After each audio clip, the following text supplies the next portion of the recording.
اللہ تعالیٰ کے خزانوں میں کوئی کمی نہیں ہے۔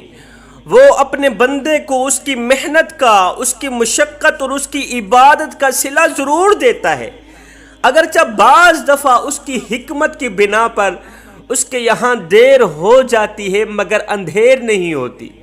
وہ اپنے بندے کو اپنی نعمتوں سے ضرور نوازتا ہے۔ میرا اللہ اپنے بندے کو اپنے انعامات سے ضرور نوازتا ہے۔ جوانوں، آؤ میں تمہیں زندگی بدل دینے والا ایک واقعہ سناتا ہوں۔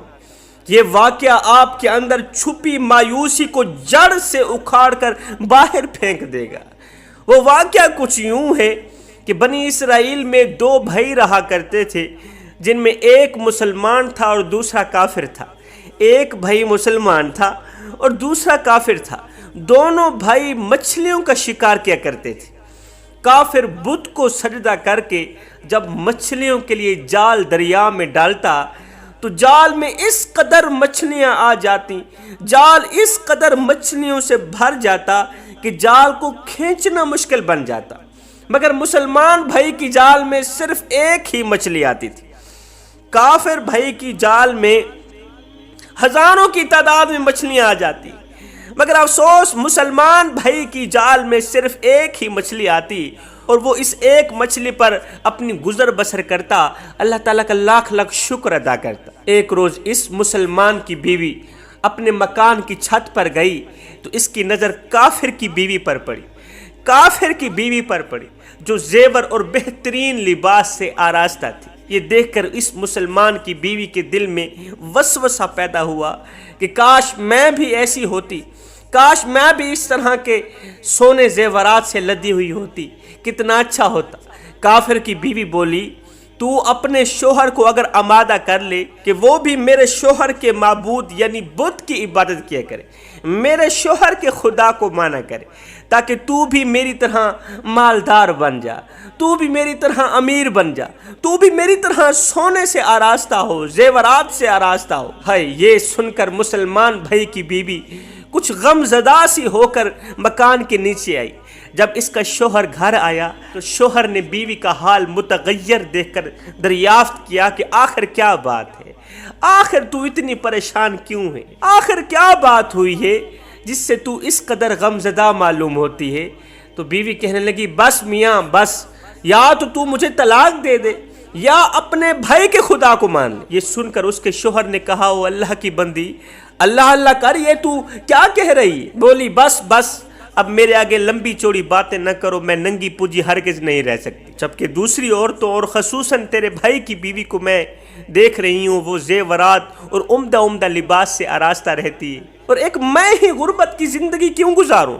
کیا میں عورت نہیں ہوں؟ میرا دل نہیں چاہتا کہ میں بھی سونے اور زیورات سے آراستہ رہوں۔ ہے، جب اس مرد مومن نے دیکھا کہ اس کی بیوی تریاحت پہ اتر آئی ہے اور اس کا اصرار حد سے بڑھ چکا ہے تو اس نے عورت کو تسلی دی، کہا، اچھا گھبرانے کی ضرورت نہیں ہے، میں کل سے کاریگروں اور مزدوروں کے ساتھ جا کر محنت اور مشقت کر کے تجھے روزانہ 2 درہم دیتا رہوں، تجھے روزانہ 2 درہم دیتا رہوں گا، تو ان 2 درہموں سے اپنے حالات درست کر لینا۔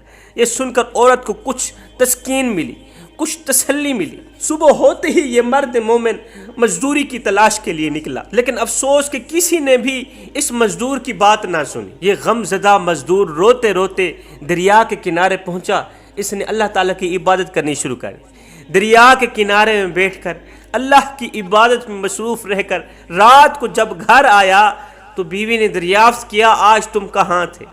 وہ کہنے لگا، میں بادشاہ کی خدمت میں تھا، دنیا کے سب سے بڑے بادشاہ کی خدمت میں تھا، لیکن اس نے شرط رکھی ہے، پہلے 30 دن کام کرنے پڑیں گے، 30 دن کے بعد ہی پورے مہینے کی تجھے مزدوری دی جائے گی۔ اس کی بیوی بولی، آخر وہ بادشاہ تمہیں کیا دے گا؟ اس نے کہا، میرا جو بادشاہ ہے بڑا ہی کریم ہے، بڑا ہی سخی ہے، اس کے خزانے مال و دولت سے بھرے پڑے ہیں، میرا بادشاہ مجھے وہ دے گا جو میں چاہوں گا۔ قصہ مختصر، یہ شخص پورا مہینہ اللہ کی عبادت میں مصروف رہا، پورا مہینہ دریا کے کنارے اللہ کی عبادت میں مصروف رہا۔ جب 30ویں رات آئی تو بیوی نے کہا، سنو میاں، اگر کل تم نے مجھے مزدوری لا کر نہ دی، پورے مہینے کی مزدوری لا کر نہ دی، تو تم مجھے ہر حال میں طلاق دو گے، ہر حال میں مجھے اپنی زندگی سے نکال دو گے، میں غربت والی زندگی ہرگز نہیں جینا چاہتی۔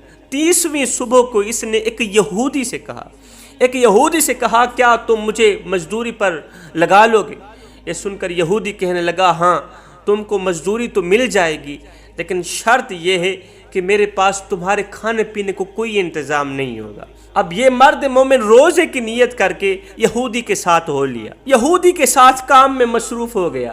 اب اللہ کی قدرت کا کرشمہ دیکھیں، یہ مرد مومن مصلی چھوڑ کے، اللہ کی عبادت چھوڑ کے یہودی کے ساتھ کام میں مصروف تھا۔ اللہ تعالیٰ کے حکم سے حضرت جبریل علیہ السلام 29 اشرفیاں ایک نورانی طباق میں لے کر اس کی بیوی کے پاس پہنچے، اس کے گھر میں پہنچے، کہنے لگے میں بادشاہ کا قاصد ہوں۔ جبریل علیہ السلام کہنے لگے میں بادشاہ کا قاصد ہوں، اس بادشاہ نے یہ 29 اشرفیاں دے کر مجھے آپ کے پاس بھیجا ہے، فرمایا ہے کہ تیرا شوہر میرے کام میں تھا، تیرا شوہر ہمارے کام میں تھا، ہم نے تو اسے نہیں چھوڑا لیکن وہ ہمیں چھوڑ کے چلا گیا۔ تیرا شوہر ہمارے کام میں مصروف تھا، ڈیوٹی لگا رکھی تھی، ہم نے تو اسے نہیں چھوڑا لیکن تیرے شوہر نے ہمیں چھوڑ دیا، ہمیں چھوڑ کر یہودی کے پاس چلا گیا کام کرنے۔ اگر وہ ہمارا اور کام کرتا تو ہم اسے اور زیادہ اجرت دیتے، تمہاری سوچ وہم و گمان سے بھی زیادہ اجرت دیتے۔ بس یہ ایک اشرفی کی کمی ہے، یہ 29 اشرفیاں ہیں، 30 نہیں، ایک اشرفی کی کمی ہے۔ اس کی وجہ یہ ہے کہ آج آپ کا شوہر ہمارے ہاں کام کرنے نہیں آیا۔ اب یہ عورت ان اشرفیوں میں سے ایک اشرفی نکال کر بازار گئی۔ یہ ایک اشرفی اتنی قیمتی تھی، اتنی مہنگی تھی کہ صراف نے 1000 درہم اس کی قیمت عورت کے حوالے کر دی۔ صراف نے اس ایک اشرفی کی قیمت 1000 درہم لگا کر 1000 درہم اس عورت کے حوالے کر دی۔ اب جب شام کو وہ مرد مومن گھر واپس آیا تو عورت نے اس سے دریافت کیا کہ آج تم کہاں تھے؟ اس نے جواب دیا کہ آج میں ایک یہودی کے پاس گیا تھا کام کرنے کے لیے۔ بیوی کہنے لگی کہ آخر اتنے بڑے بادشاہ کی خدمت چھوڑ کے، اتنے بڑے بادشاہ کی نوکری چھوڑ کے، ڈیوٹی چھوڑ کے یہودی کے پاس کام کرنے کی ضرورت ہی کیا تھی؟ تو نے اس بادشاہ کو کیوں چھوڑا؟ تم یہودی کے پاس کام کرنے کیوں گئے؟ پھر بیوی نے سارا واقعہ بیان کیا کہ ایک شخص آیا ہے، مجھے 29 اشرفیاں دے کر یہ کہہ کر گیا ہے کہ آج تمہارا شوہر ہماری ڈیوٹی، ہمارا کام چھوڑ کے یہودی کے پاس چلا گیا، اس لیے ان میں سے ایک اشرفی کم ہے، اور ایک اشرفی کی جو قیمت ہے آپ سن کر دنگ رہ جائیں گے، 1000 درہم ایک اشرفی کی قیمت میں مجھے ملے ہیں۔ ہائے، یہ سنتے ہی مرد مومن روتے روتے بے ہوش ہو گیا، روتے روتے بے ہوش ہو گیا۔ جب ہوش آیا تو بیوی سے کہنے لگا افسوس کہ میں نے بادشاہ دو جہاں کی خدمت کا حق اپنے اوپر لازم نہ کیا، میں نے بادشاہ دو جہاں کی خدمت کا حق ادا نہ کیا۔ بادشاہ کا اتنے بڑے سخی کا دروازہ چھوڑ کر غیر کے دروازے پر چلا گیا مانگنے کے لیے، ایک دم اپنا سر پیٹنے لگا، کہنے لگا ہائے افسوس، ہائے افسوس، مالک مجھے معاف کر دینا، آج کے بعد تیرا دروازہ چھوڑ کے، تیری ڈیوٹی چھوڑ کے غیر کے دروازے پر کبھی نہیں جاؤں گا۔ جوانو، رب کو پانے کی کوشش کرو، جب رب تمہارا ہو گیا پھر سب تمہارا ہو گیا، جب کائنات کا مالک تمہارا ہو گیا، جب دنیا کا مالک تمہارا ہو گیا تو پھر ساری دنیا تمہاری، ساری کائنات تمہاری، یہ پیسہ، یہ دولت، یہ ماڑی، یہ بنگلے، سب کچھ تمہارے۔ ایک رب کو اپنا لو، سنو، رب کے عشق میں، رب کی محبت میں، اللہ کی عبادت میں، خشیت الہی میں، آنکھوں سے آنسو نکالنے میں ایک وہ وقت بھی آتا ہے کہ دعا تو رہی بڑی دور کی بات، انسان صرف سوچتا ہے اللہ پوری کر